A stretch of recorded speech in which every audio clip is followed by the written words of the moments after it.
राजगढ़ के छोटे से गांव में एक किसान रहता था, रमेश। उसकी पूरी जिंदगी उसकी जमीन के इर्द गिर्द घूमती थी। लेकिन उस साल बारिश ने सिर्फ फसल ही नहीं, उसकी उम्मीदें भी बहा दी थी।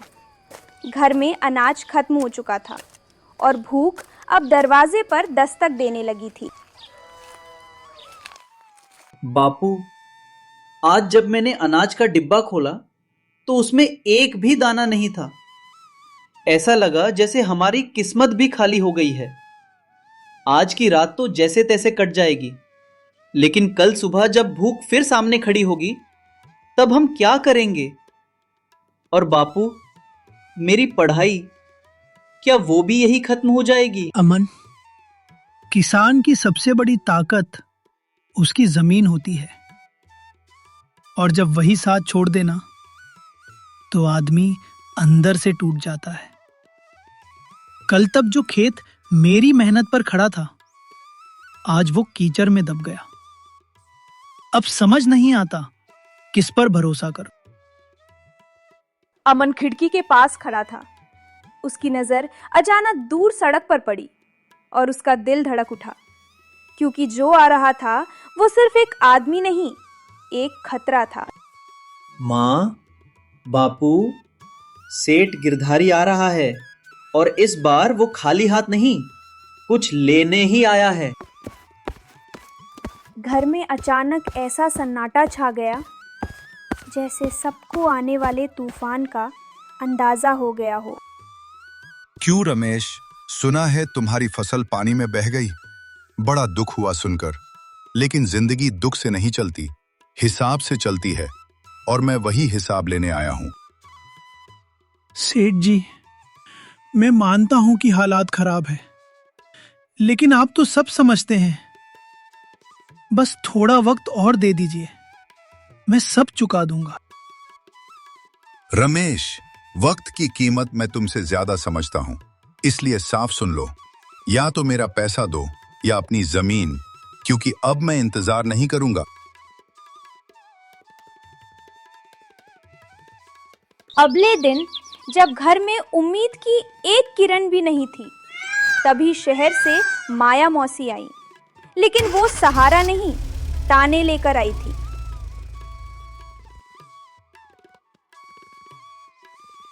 अरे गीता, ये घर है या कोई बर्बाद जगह?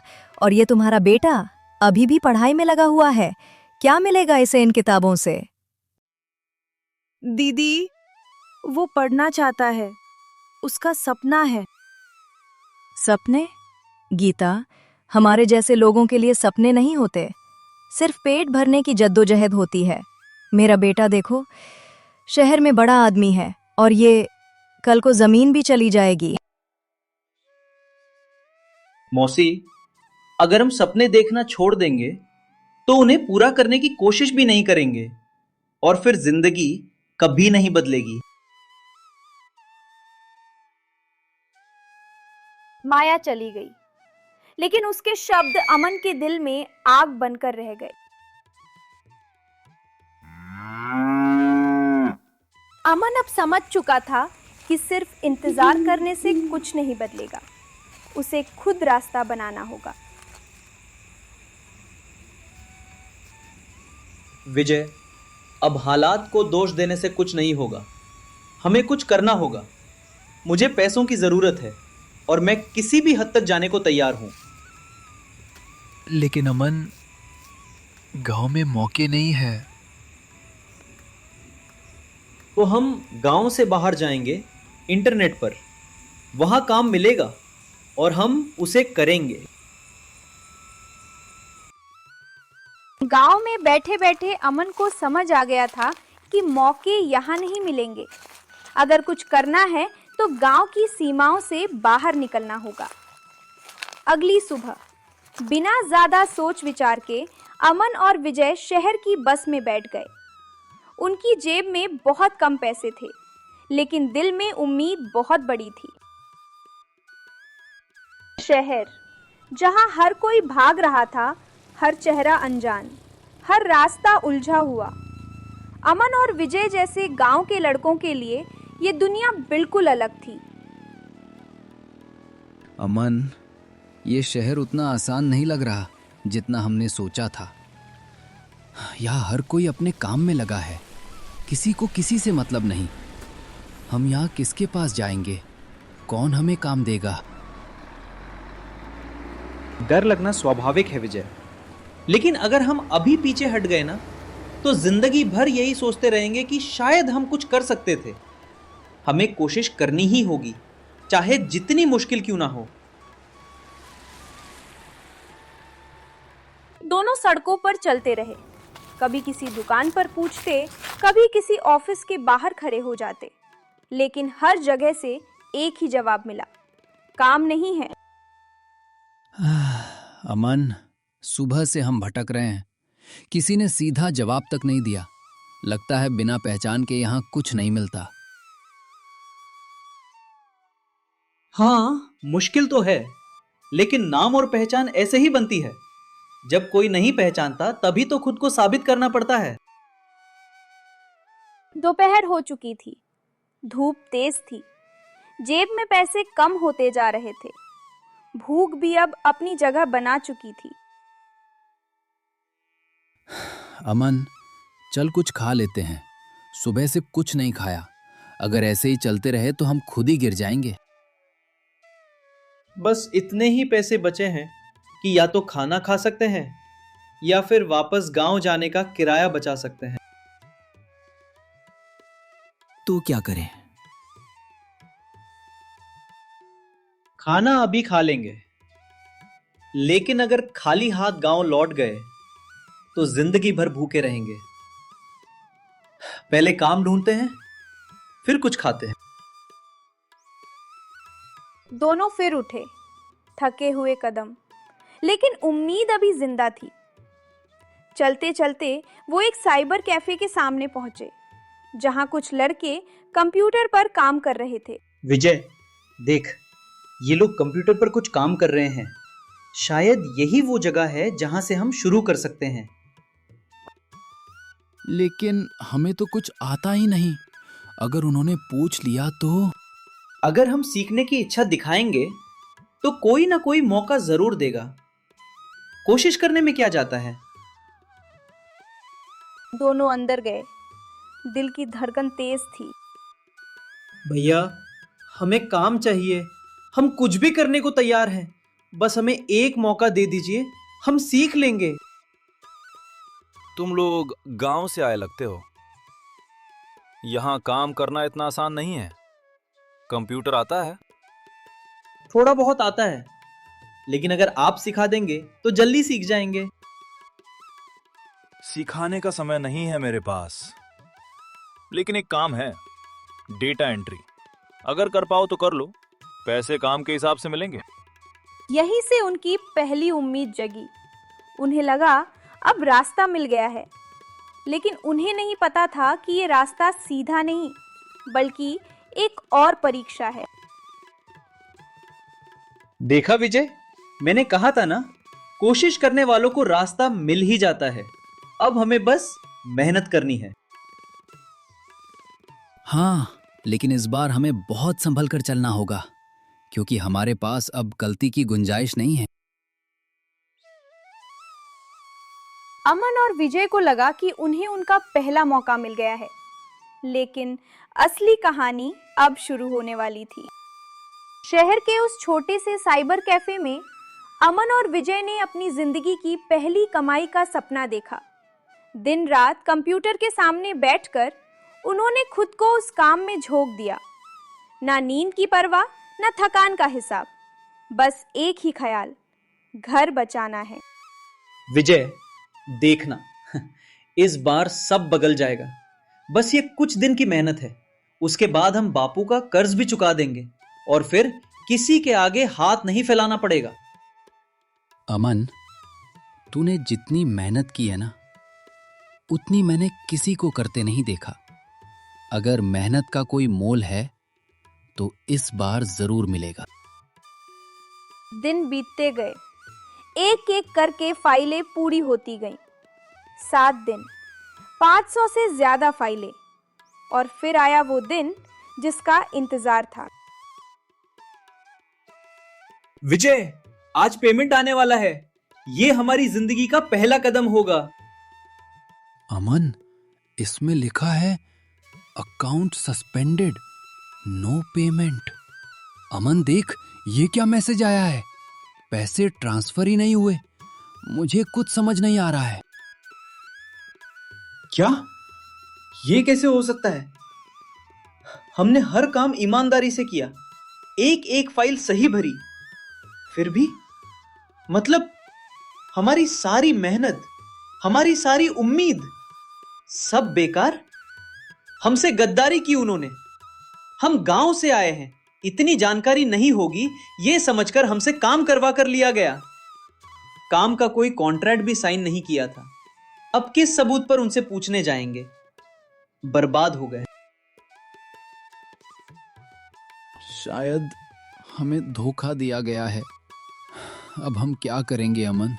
गांव जाकर सबको क्या मुंह दिखाएंगे? ऊपर से इतने पैसे भी बर्बाद हो गए। गरीब है इसलिए हमारे साथ ये किया उन्होंने। अब दोबारा किसी पर विश्वास नहीं रखूंगा। चलो हम फिर भी ऑफिस के मैनेजर से पूछते हैं कि ऐसा क्यों किया उन्होंने, हमें धोखा क्यों दिया। दोनों भी मैनेजर के पास जाते हैं। दोनों गुस्से में रहते हैं। हमें आज पेमेंट मिलने वाला था, पर हमें तो अकाउंट सस्पेंडेड दिखा रहा है। बताओ क्यों किया ऐसा? इतनी मेहनत करने के बाद भी क्यों धोखा दिया? आप पर इतना विश्वास रख के उम्मीद से हम दोनों ने दिन रात एक कर दिया। 500 से ज्यादा फाइल टाइप किए, फिर भी हमारे अकाउंट में पैसे नहीं आए। आपको जवाब देना होगा, वरना हम पुलिस थाना जाएंगे। जाओ, जिसके पास जाना है जाओ, नहीं डरता मैं किसी से। और तुम्हारे पास क्या सबूत है कि तुम मेरे यहां काम किए हो? चलो निकलो यहां से, मैं नहीं जानता दोनों को, नहीं मिलेंगे पैसे। और यहां दोबारा आना मत, औकात भूलना मत अपनी, वरना मैं ही पुलिस के पास कंप्लेन करूंगा तुम दोनों की। उस एक पल में अमन को लगा जैसे जमीन फिर उसके पैरों के नीचे से खिसक गई हो। लेकिन इस बार वो गिरा जरूर, पर टूटा नहीं। अगले दिन दोनों गांव फिर चले गए। अमन बिना कुछ कहे मंडी की तरफ निकल गया। वहां जो उसने देखा वो उसकी जिंदगी बदलने वाला था। यहां किसान अपनी फसल औने पौने दाम में बेच रहा है और शहर में वही चीज कई गुना दाम में बिक रही है। इसका मतलब साफ है, मेहनत किसान कर रहा है और फायदा कोई और उठा रहा है। इस वजह से किसानों को सही दाम नहीं मिलता। अगर ये बीच वाले निकाल दिए जाएंगे तो किसानों को भी फायदा होगा और शहर के लोगों को भी। किसानों को अच्छा दाम मिल जाएगा और लोगों को सस्ते में सब्जी, और हमारा बिजनेस भी शुरू हो जाएगा। सबका भला होगा। अमन की आंखों में अचानक एक चमक आई, जैसे उसे रास्ता मिल गया हो। वो विजय से खुशी में कहता है, विजय, हमें अब दूसरों के लिए काम नहीं करना, हमें खुद कुछ करना है।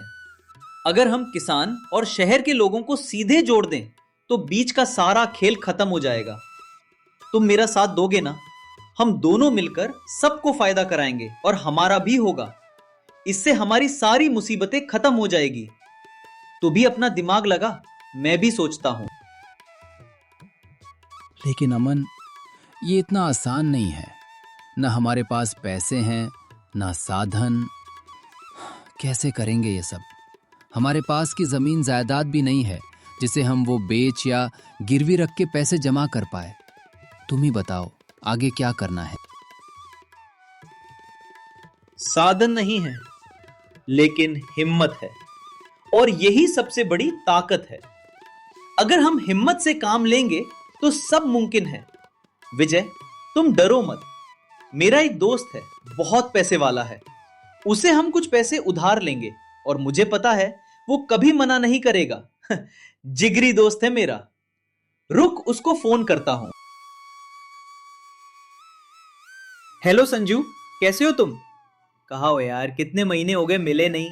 कैसे हो, क्या हाल चाल है? अरे बढ़िया हूँ मैं अमन, एकदम मजे में। अभी आया हूँ खेत देखने। पापा ने कहा है जरा घुमा के आओ तो बस आ गया। तुम्हारा बताओ क्या चल रहा है? हो गई ना पढ़ाई पूरी? आगे क्या करने वाले हो, कुछ सोचा है? बस उसी सिलसिले में बात करना चाहता हूं तुमसे।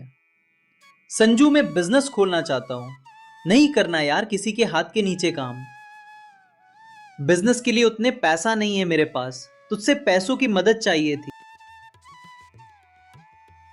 अरे अमन प्लीज मत बोल यार, तू तो मेरा जिगरी दोस्त है, तेरी नहीं तो किसकी मदद करूं?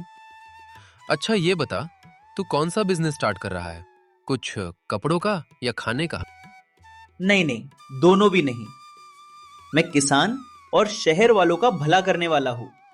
आज मंडी आया था, वहां देखा कि बीच वाले खरीदार है वो किसानों से एकदम कम रेट में सब्जियां खरीद रहे थे और शहर में दुगने दाम में बेच रहे थे। मुझे बस यही नहीं होने देना है। मैं किसानों से उतने दाम में लूंगा जिसमें किसानों को ज्यादा फायदा हो और शहर में कम दाम में बेचूं न। अब ये करने से किसानों का भी फायदा होगा और शहर वालों का भी, और मुझे भी थोड़ा बहुत फायदा होगा। एकदम मस्त आइडिया है अमन, सबका भला होगा इससे। मैं करूंगा मदद तुम्हारी, आज ही पैसे ट्रांसफर करता हूं और लौटाने की फिक्र मत करना, आराम से देना जब तुम्हें लगे। बहुत बहुत शुक्रिया संजू, ये एहसान कभी नहीं भूलूंगा मैं।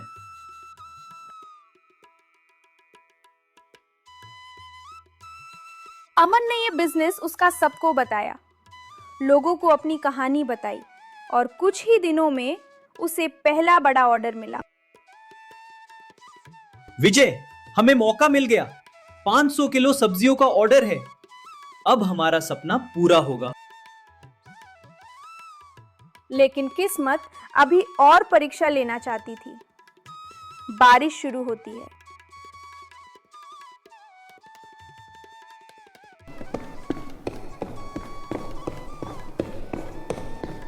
अमन, रास्ता बंद हो गया है, गाड़ी फंस गई है। इससे हमारी सारी सब्जियां खराब हो जाएगी। नुकसान ही नुकसान, वो भी पहले ऑर्डर में। गांव वालों को क्या जवाब देंगे हम?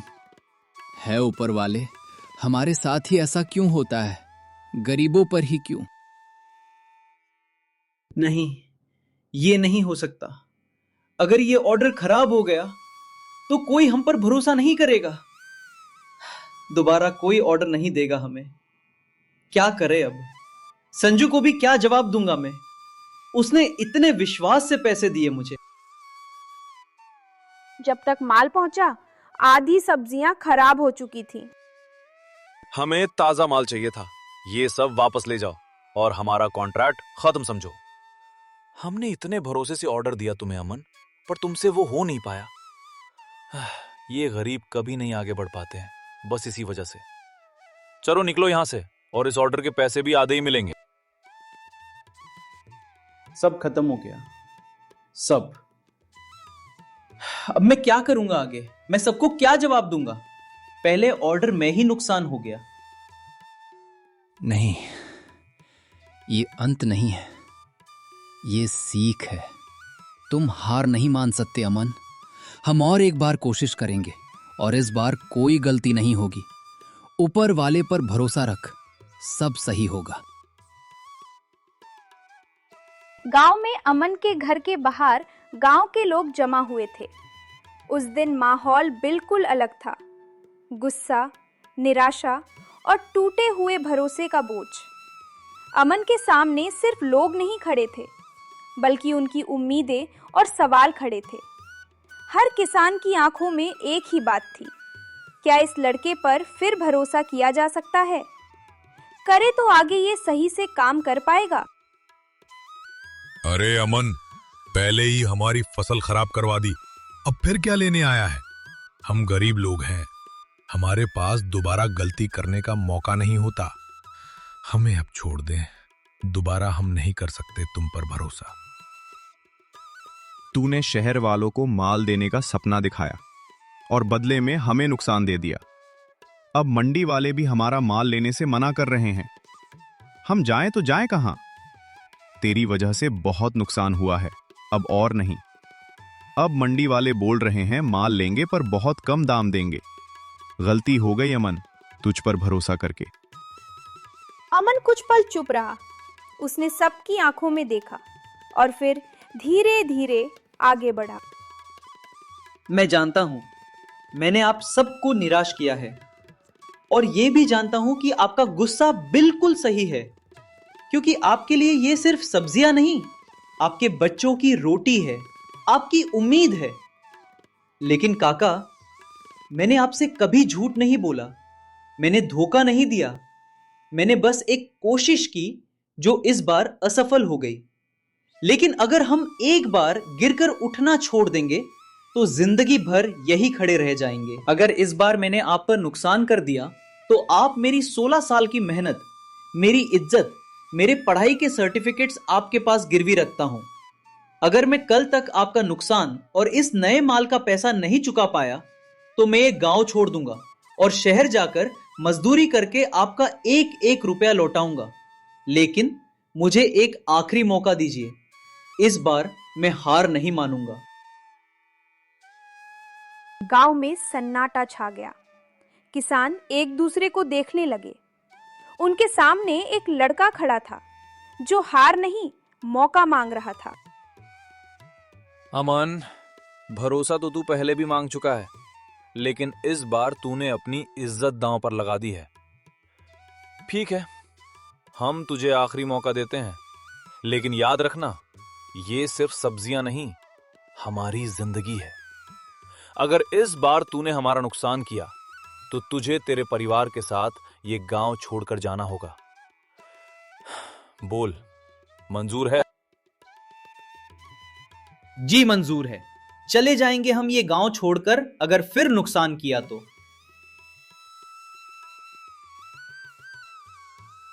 उस रात अमन और विजय ने एक पल भी आराम नहीं किया। हर सब्जी को ध्यान से छांटा गया, खराब और अच्छी में फर्क किया गया।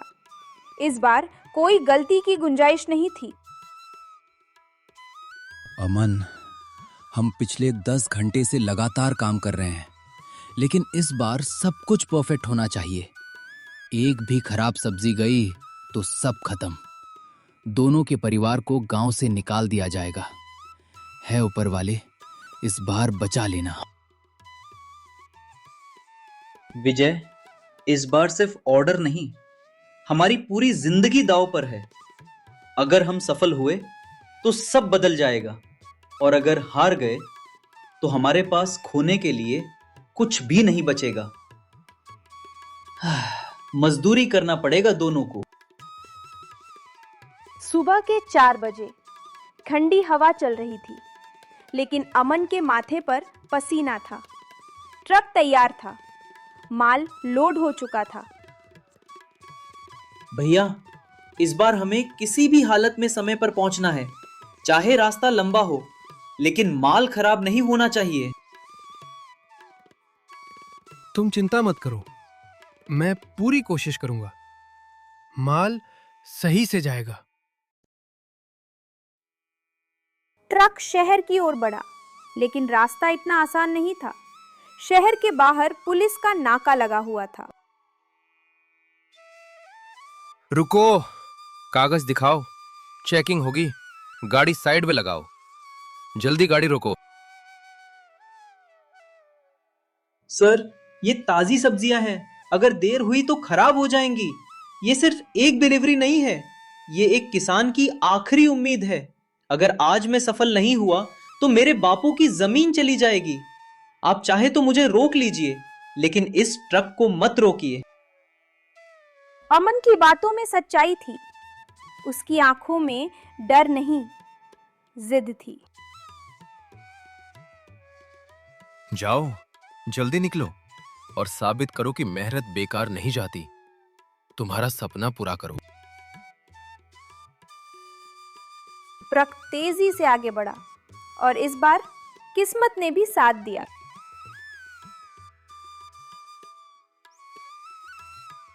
ये हुई ना बात, बिल्कुल ताजा माल, यही क्वालिटी चाहिए थी। हम तुम्हारे साथ लंबा काम करना चाहते हैं। ऐसे ही डिलीवरी करते जाना हमेशा, और हमें खुश करना। धन्यवाद सर, आप भरोसा रखिए, हम आपको कभी निराश नहीं करेंगे। उस एक डिलीवरी ने अमन की किस्मत बदल दी। वो सिर्फ एक ऑर्डर नहीं था, एक नई शुरुआत थी।